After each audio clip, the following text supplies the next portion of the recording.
ब्रेकनंतर आपल्या सगळ्यांचं पुन्हा एकदा स्वागत।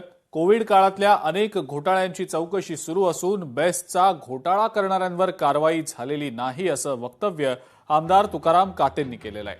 बेस्टबाबत उपमुख्यमंत्र्यांच्या उपस्थितीत बैठक लावू असं उत्तर यावर मंत्री माधुरी मिसाळ यांनी दिलेलं आहे। बेस्ट उपक्रमात झालेला घोटाळा आजपर्यंत सन 2022 रोजी मध्ये माननीय आमदार आमचे मेहर कोटेजे यांनी लक्षवेधी घेतली होती। ती उघडीस आणूनही घोटाळा करणाऱ्यावर कोणतीही कारवाई करण्यात आलेली नाही। मी खालील मुद्दे लक्षवेधीच्या माध्यमातून आपल्या समोर मांडू इच्छितो। मूळ निवेदनाचे उल्लंघन आणि संशयास्पद वाढ।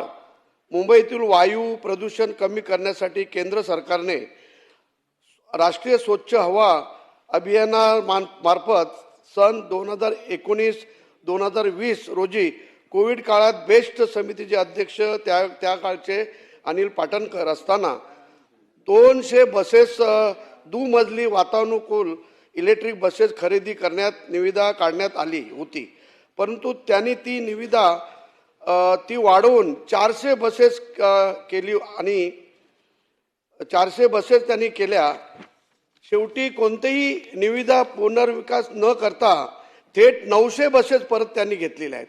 900 बसेस त्यांनी घेतल्या आणि 3600 कोटीचा हा घोटाळा झालेला आहे।